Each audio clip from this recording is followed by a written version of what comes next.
Yo, what's up, Luis and Ernesto Santana? What's up, brothers? What's up, man? How's everything? Everything is going good, man. Thanks for taking the interview. I really appreciate it. No, thank you. We still find it funny when people want to interview us. We're like, yeah, we're just two guys who make music.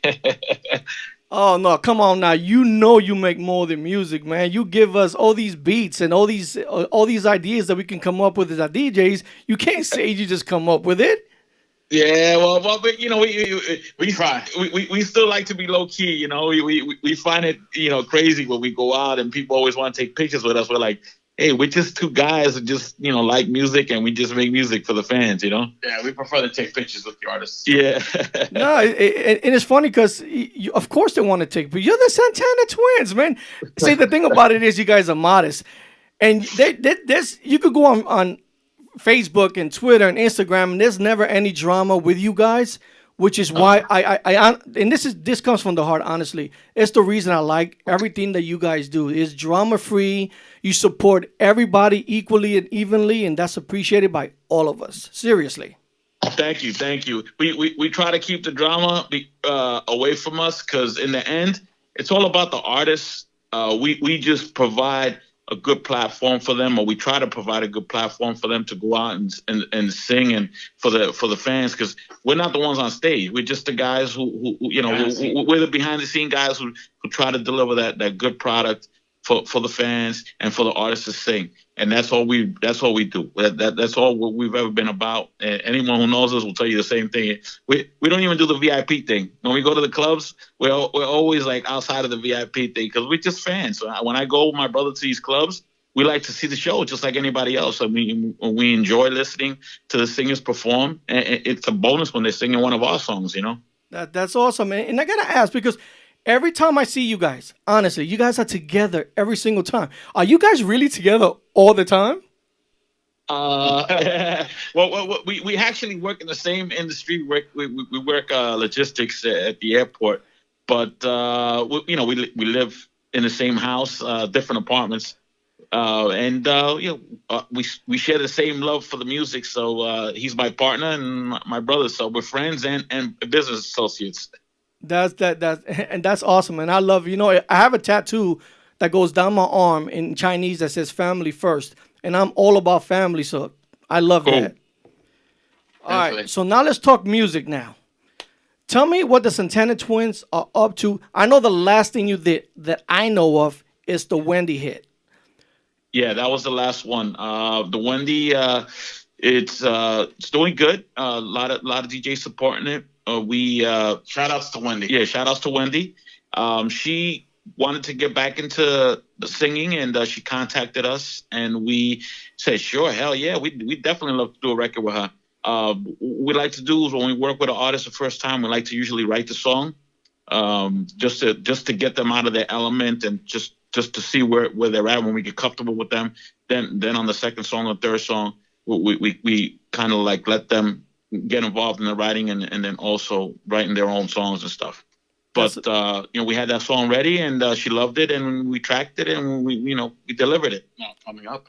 That's amazing. Now, I want to know, and I know a lot of people they when they see the Santana twins and other producers, when I see you guys in the studio and you guys give us a snippet of certain music that you're working on, what makes you come up with the certain beat for the certain lyrics? Like what inspires? Because I know there's millions of beats that you can put to any record, but what inspires you and what makes you see a song, the lyrics, and just automatically it pops, and you know what beat goes with those lyrics? It's a mixture of having an idea of what you want the song to sound like, and then trying new elements, which is probably one of our bonuses that we don't necessarily get stuck on one particular sound or beat. Yeah. So we'll do a basic rough drums, and then we'll start adding elements that you wouldn't normally hear on a freestyle track. And I think that's what makes our music a little bit more unexpected because we're always trying new things, Yeah, new it sounds. does help being partners because when you're one person, you kind of might get stuck with some ideas, or you might find yourself just falling into the Same track. complacency or the same style of track. and it helps because we're always bouncing ideas off of each other. Especially, I think in our earlier years, we used to write the songs first because we didn't really have that much equipment. So we used to write the songs with the melodies. Now I find that my brother and I, we do the music first, and then we write the melodies and the songs, and we finish them off when the artist is there. They put their input. Like the Lizette Melendez record, we actually gave her a track with lyrics, and she's like, I like the beat, but I'm not feeling the lyrics. She's like, send me the instrumental. So we sent the instrumental. Then she came in. She had an idea of what she wanted to write. And then the three of us in the studio, we wrote the song and we sat down and we worked out the kinks. And then she came back a couple other times and we wrote the vamp. And on the remix, we wrote all the ad-libs and stuff with Judy, Lisa, and C-Bank. So we do a lot of that ad-libs. Judy came up with, I think. Judy came up with her vamps and stuff like that. But we always try to give the artists ideas because sometimes they get a little stuck, and we always have. Yeah, we point them in the right direction. We point them in the right direction, at least with stuff that we like to do. Because we do record a lot of stuff that never makes it on the record. Because we'll record maybe 30 minutes of ad-libs, and we're only using 15 seconds. So we actually have a lot of stuff that's never heard. And see, and this is why I like having you guys come in and interview, because a lot of people don't know that. Most people think that the Santana twins come up with beats after the lyrics are already there. You guys write lyrics as well. Yeah, we write. We've always written. Our first album was Freestyle Fresh Kids, and before that, Susan Santiago. We wrote that with her, and Freestyle Fresh Kids. We basically wrote about 80% of that, and Sean Davis's songs. We write all of Sean Davis's songs, and all of Jasmine's songs, we write all of those, and we write half of we write half of the songs with Nick. Yeah, Nick has been an integral part of our team. Shout out to Nick. He comes in. We bring him in, like on the Sam Savan record where we're working on. Nick came in, and the four of us sat down. And we just had two words that we were going to use, and we ended up writing a really nice song for Sam. That's awesome. And I want to tell you guys something funny. About 2 songs before you guys called, I played the Susan Santiago song "Return to Me," and I gave my listeners a contest. I said the first person that tells me what year this song was released, I'm gonna give you a DJ RaceR shirt. And the owner of the station, Chad Miller, who's a walking freestyle library, told everybody the answer, voided the whole contest. Yeah, that was actually our return back to freestyle, because we were doing EDM and we were doing hip hop and urbano. Yeah, we do a lot of we did a lot of that stuff. A lot of people don't realize that my brother and I have been in the game for a very, very, very long time. Yeah, we just in our older age, we just came back and decided freestyle needs some help. We might have to revisit Return to Me. Yeah, we might have to actually go back and spruce up Return to Me. It's awesome. So what I'm going to do right now, I want to play the Wendy song so everybody can listen to it, know exactly what you guys are talking about. After that song finishes, I'll come back in and have some more questions. All right, cool. All right, here you go, everybody. This is If I Tell You by Wendy, featuring the Santana twins.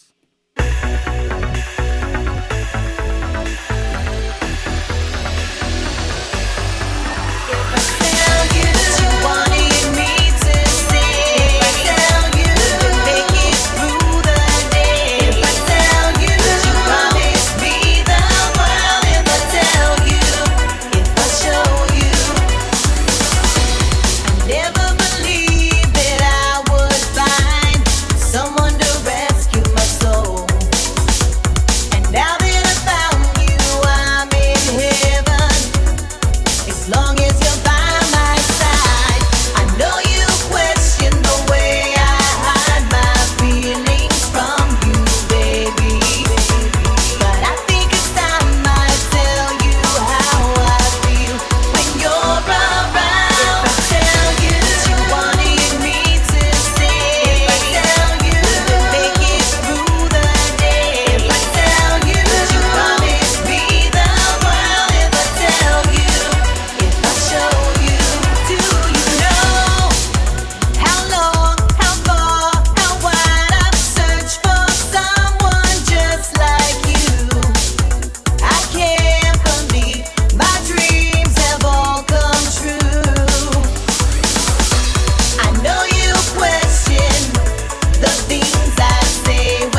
You know what's the only bad thing about that song? That Oh, after being gone for so long, that song is so hot that she's gonna have to try to match that. That's gonna be hard. That Trust song me. is fire right there. Thank you. But Wendy has a song that she wrote. Uh, we're planning on getting her into the studio so we can start working on an EP. But she has one song that we heard that's definitely going to be able to match that song. No problem whatsoever. yeah, she wrote it with she got George Lamont. Lamont. Yeah. So that she's got a great follow up, and we always have. My brother and I have at least 20, 30 songs always on reserve in the back of the head if we ever need any. So, but she Wendy usually writes her own songs. This is the first time she actually sang a song that she didn't write. And yo, she came out on fire with that song. When I first heard it, it was amazing, and I could listen to it 3 or 4 times a day, Thank you. and it's still amazing. We actually try to tailor the sound of the music to the vocalist because we always feel that the vocalist is the most important instrument in a song. And we start with that as the basis and we work around. Our music usually works around the vocalist. And the stronger the vocalist, the more simple and the music works well. It's a perfect combination. That's at least that's what we try to do. That Always match the vocalist with the music. that's awesome. So when artists come, there's a ton of artists out there. How do you guys decide who you're gonna work with? Because I'm sure you're getting calls or hit up by different producers and managers that want to work with you. How do you prioritize who you're gonna work with next and so forth? Well, we We have have our camp yeah, of Nick Cologne, Susan Santiago, and Jasmine and Sean and Davis. Sean. Those are like Wendy, our core, and Wendy's in there now. yeah. But as far as the artists that we work with, like on a 1 song or 2 song scenario, uh, if we can vibe with the artist, we definitely there's it's a plus when you can vibe with the artist. If the vibe isn't there, it makes it harder to kind of get things going. But once you have a good vibe and you have a good connection, it makes it easy to work with particular artists. And in our case, we've been blessed that we don't have a lack of artists to work with. So it makes it hard for us to take on any new artists only because our regular work schedule is hectic. We actually have two camps because we have a camp of veterans and then we have a camp of newer singers. Like veterans, we got Naisha, we do her songs, we do AB, we do CNR, doing Sam, working with Lizette. So we have like two different camps with the veterans and then with the newer stuff, with the newer artists. The problem is there's just so many artists want to work with us. We just are very Yeah, we limited don't on have time. very limited. And Aldo keeps a good rein on that. He wants to make sure that the stock price is a good steady high price in the sense that we try to work with the seasoned singers and experienced singers who can actually deliver a note and they know that we're tough in the studio so that we expect a certain level of quality already from the jump to make sure that we can deliver these good songs. If the artist is not ready, we basically they have to go back and they have to practice. We had Christina Sky. You remember? Yeah, Christina Sky. I don't know if we have on our SoundCloud page. We have a record with Christina Sky, and she take my hand. She did a record with us, and we were like, you need to go back and take some vocal lessons and get stronger vocally.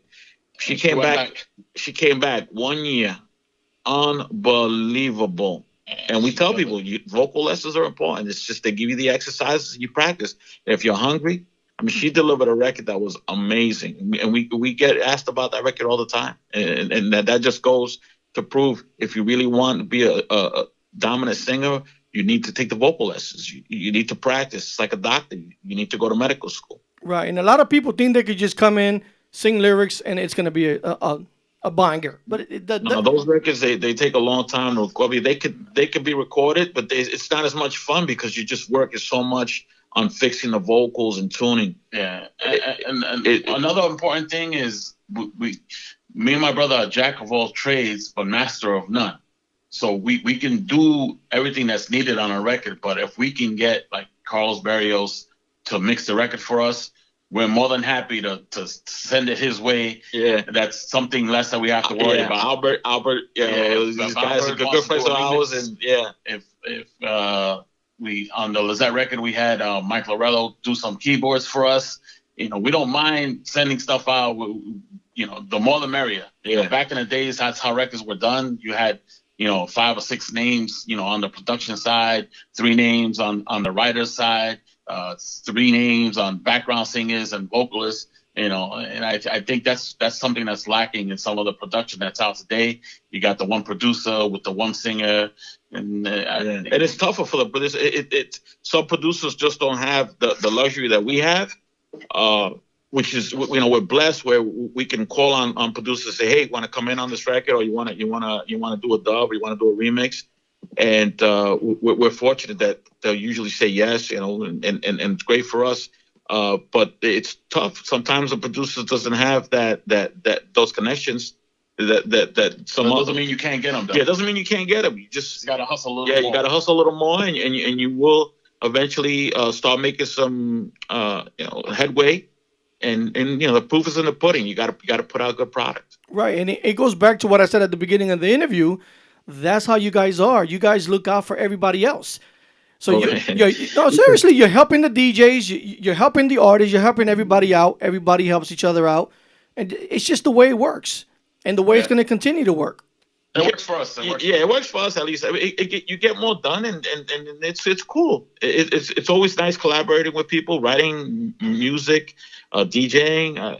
Anything you do the more people you got involved, it's always an extra, as we say, marketing tool. Because that person is going to market. On that thought, we shout out to Freddie the Edit. He did the edits on the Wendy version of Wendy. Yeah, and it came off spectacular. Yeah, and that's a perfect example. We didn't have time to do edits, so Freddie was more than happy. Yeah, we're happy. Listen, we DJ, we edit, we produce everything. If it's something that we don't have to do, we can pass it off to a friend.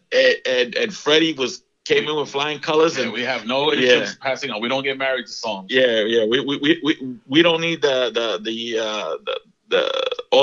the fame and glory on a record. We actually got signed to Cutting. We told Aldo, say, well, when we don't want to be, we don't want our name in the front. He's like, no. I have to brand TST. TST has to be like Coca-Cola. So we're like, I don't know. He's like, no, I did it with Masters at Work, and I need to brand the brand. It has to be, anytime they see TST, it has to be, they know, it's quality stuff. And it took us a little while to really understand, but we understand. As a businessman, he wants to make sure that the Cutting umbrella is represented with the right producers. And we were fortunate enough when we sat down and when we spoke for a while. And he gave us the opportunity. And shout outs to Aldo and Cutting and Amado for giving us the opportunity to use Cutting as our platform to get the songs out to you guys. Awesome, thank you. Before I ask you the next question, Nick Cologne is in the chat room, so shout out to Nick Cologne. My question from me is this is what I want to know. This is a personal question from me. In your studio, you have about 20 keyboards. Don't they all do the same thing? No, believe it or not, my brother and I always feel that the more tools, the more weapons that we can use to come up with new ideas and sounds. We pride ourselves on making sure that none of our tracks sound the same. We got a keyboard now that we just got, that we acquired, and it's going to be a nice white addition to the collection, and hopefully we're gonna get some nice sounds on there out of it, so we can give it to our next few songs. And the both of you play instruments, correct? Yes. We're not. We don't consider ourselves keyboard players. Yeah, we just have good ears. And what we don't do, we let the computer do for us. Just like most of the producers. I mean, I don't think people realize back in the days they a lot of the great producers that were in the freestyle genre, they weren't keyboardists either, but they had hired guns like Mike Lorello and Matt Quayle. Yeah, those guys used to come in. Those were seasoned musicians. You would help. You would give them a direction, and they would give you what you needed. Yeah. But it takes, like I said, it takes a group of people to deliver a good record. Yeah. So you can have the ear, but if you don't have the fingers, you go out and find the fingers. Yeah. Is there now? Do you guys play other instruments other than the keyboard? No. I mean, when you got a synthesizer or a keyboard, you basically can play any instrument. We could play sax, we could play guitars. We just pull up a patch and we play it like it's supposed to be played. Like we won't play you never take a horn instrument and play it like a piano. You actually do the stab parts as like in salsa or whatever. Right. Okay. So, now let's talk about your new project coming up, Sean Davis. Tell us about that. That record, the new record with Sean Davis, it was the original record that we recorded. I want to say over 2 years ago. Yeah, it was actually about 3 years ago. But we had an issue, or we had a problem. We lost communication with the person who actually wrote the song, the writer, who was Larry Lange and Rick Suckow. They actually writers from back in the day. They used to write talented individuals. Yeah. But we lost kind of contact, and when you're assigned to a label like Cutting, you can't release stuff without the proper paperwork. So it was held back. So in the meantime, that's when we recorded Sean Davis's second song, Tomorrow. Which actually became his first song. Right, became his first song. But recently, we got the good news from Aldo that we got the contract signed and all the paperwork is legit. So that will be the first release for the new year. Yeah, it's Sean Davis song. And we're actually working on an EP for Sean. So we're trying to get him into New York so we can record about 5 songs. And you said that that's going to be out sometime in January or just early year? The song is done. We just need to actually, I think we're just waiting on pictures, but that song is done. Awesome. Can't wait to play it. And guys, I want to thank you for coming in with this interview. Before I let you go, tell anybody any new projects. Let's talk about what you got going on. The floor is yours, brothers. We got first we got the remix coming out with Lizette for Rise that has Judy, Lisa, and C-Bank. Done by Carlos Berrios, a good friend of ours. He actually was gracious enough to get involved in the project. He actually mixed the record for us, and on the remix, he actually produced it. And we're gonna actually do a remix after his comes out, maybe like a month or 2 months later. We're gonna release our remix. Yeah, we have Samuel, aka Sam Savon's song. Yeah, that's gonna be the most immediate song that we release once we get back into the studio. Yeah, and we have an album with Susan Santiago. We have an EP with Nick Colon. Yeah, we have an EP with Nick Colon. With Wendy. We have a song with AB. We have a new song with AB. We have a new song with CNR. New song with Naija. And we also have an album with Jasmine. Yes. Yeah, and the EP. I think it's about maybe like 60 songs.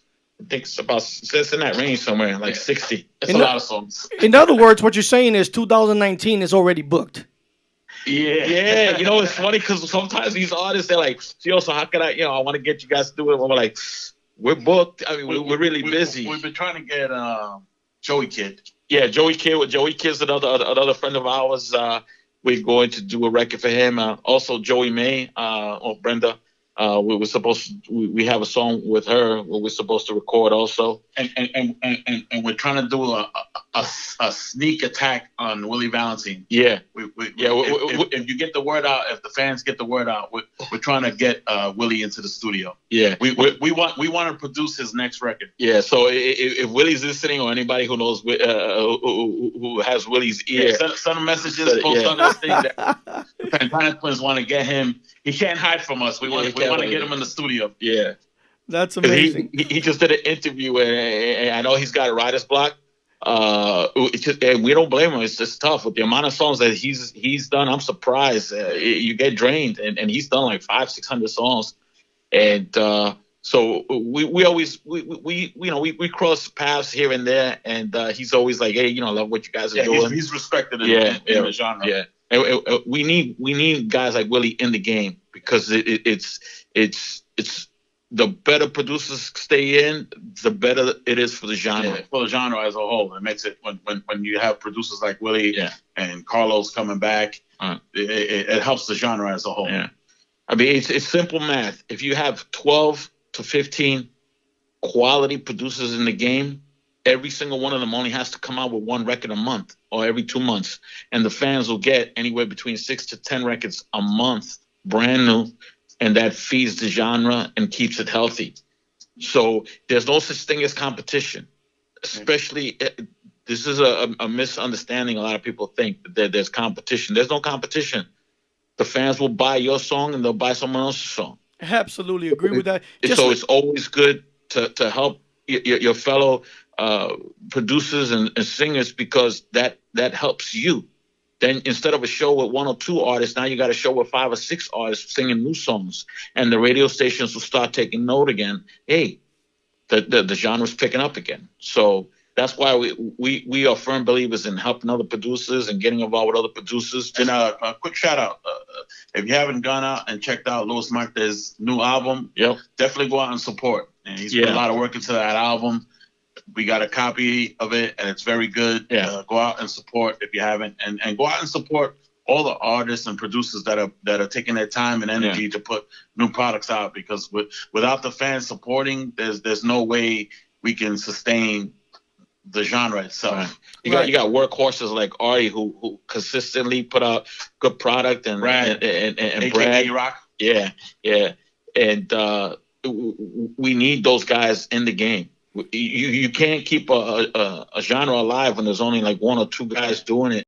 There's only so many times you can hear the old school. We need new blood, new school to continue the genre if it's going to continue. And new songs. We need the older artists and veterans to record new songs. Absolutely. When she reached out to us, we were like, yeah, hell yeah, we'll do a song, because here you got a veteran artist who can make the waves.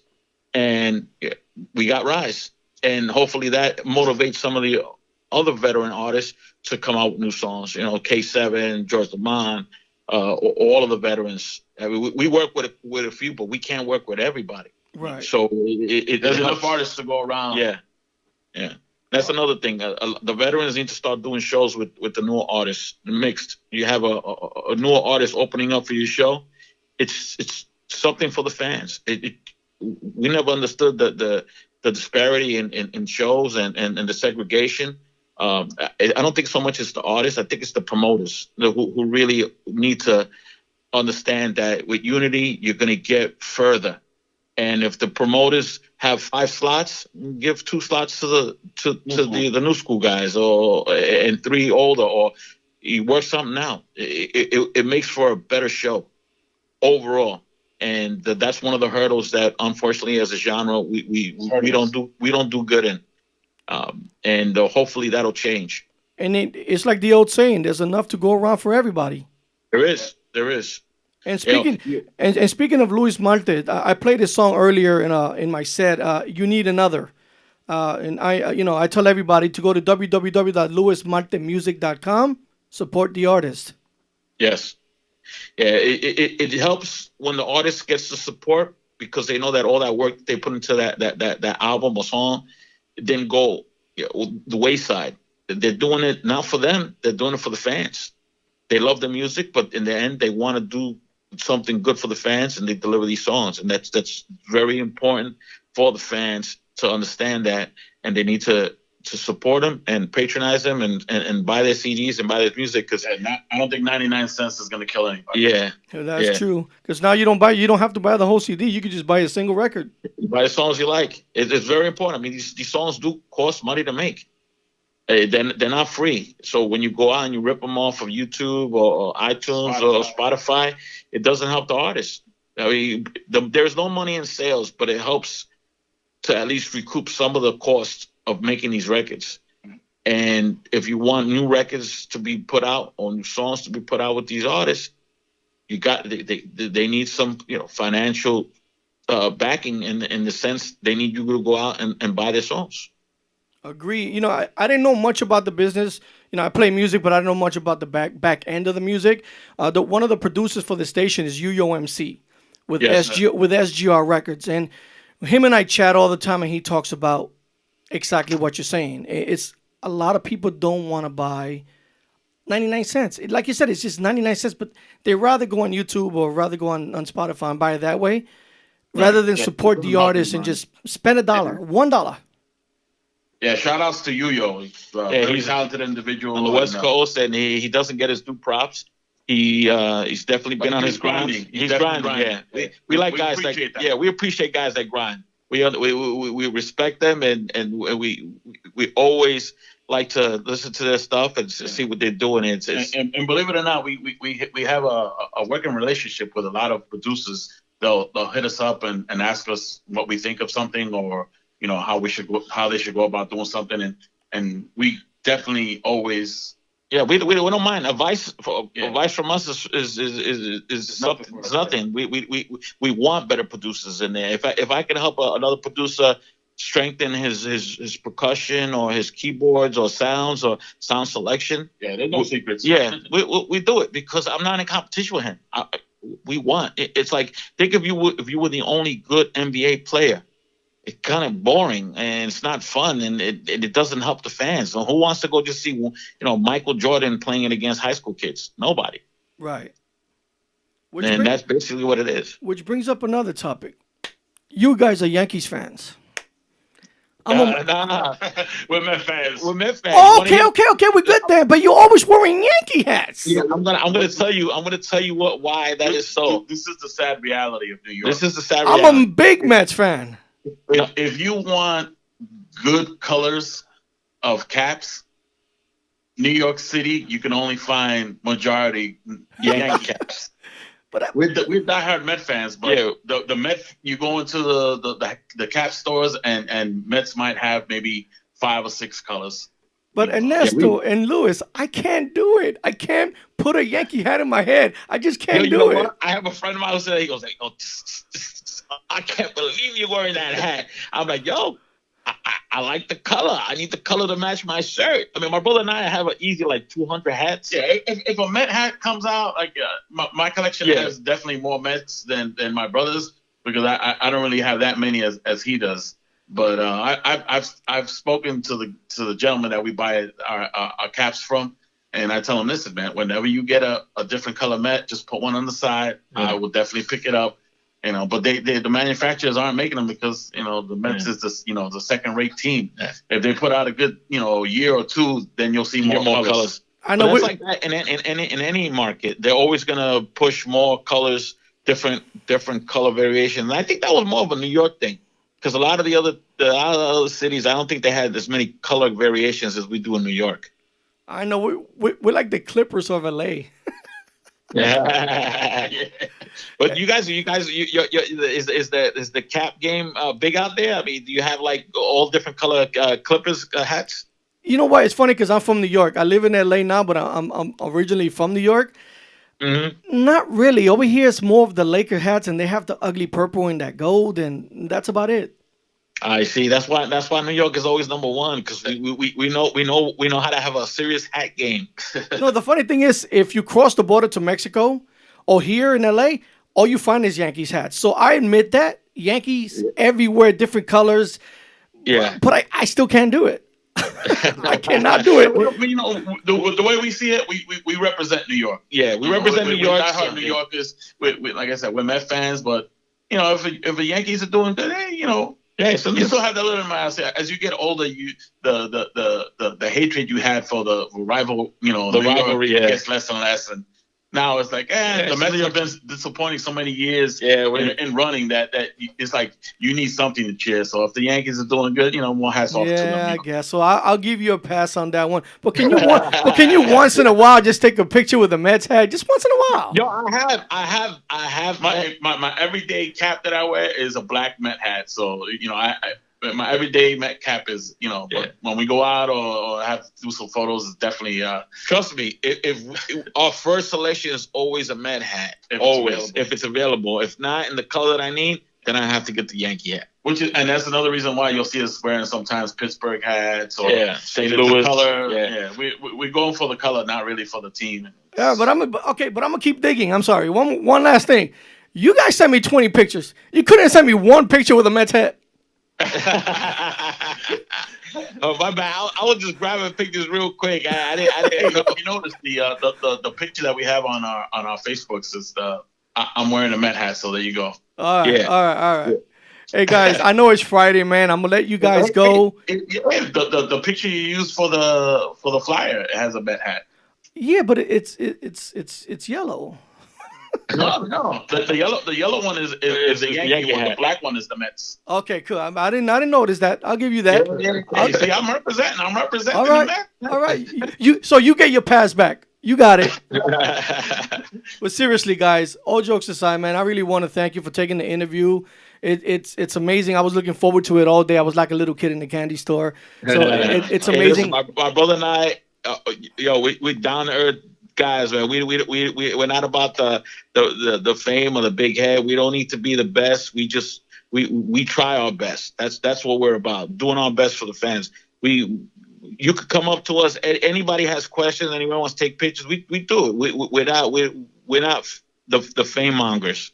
We don't need that. But that's never been us, and it never will be us. So, anybody who wants to get in contact with us, we're on Facebook. You can send us messages, and we reply to everybody. You do. I'm witness to that. You do. I was in the gym at 5:00 in the morning when you guys sent me the Wendy drop.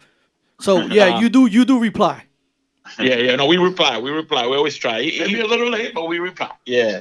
Awesome. Well, again, guys, I'm gonna let you go. I know it's Friday. You just got out of work. Thanks again. We're still at work. Oh, you still at work? Yeah, we're gonna go home now. It was either let's drive home and do the interview at home, or let's just stay in the office and do the interview in the office. So look at that. I appreciate it even more, man. Thank you problem, so much. man. If you guys ever need anything from the Freestyle Radio, you guys ever want anything played, we're there for you. We'll do it. Your family. We want to thank you guys because you guys do support our mix show.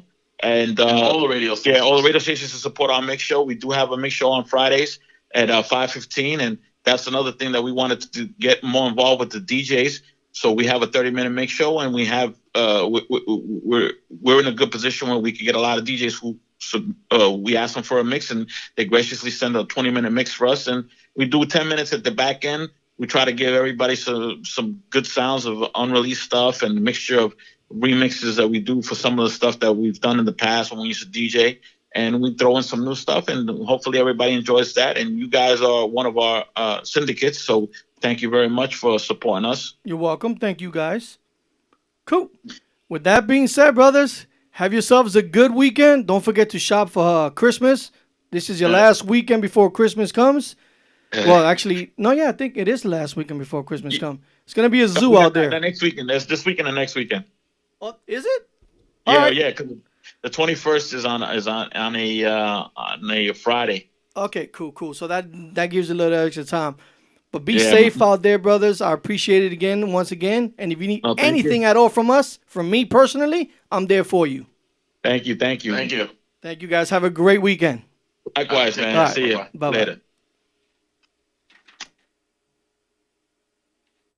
All right, guys, there you have it, man. Those guys are amazing. As you can hear it from the tone of their voices, they're genuine, and they don't play around. They're great. They help support everybody. And in return, we're going to continue to help support them. So I want to thank them again from the bottom of our hearts, the Freestyle family. Thank you guys for coming out once again. Now let's get into the mix, and I'm going to kick it off with the song that they were talking about, Sean Davis, Tomorrow. Here we go.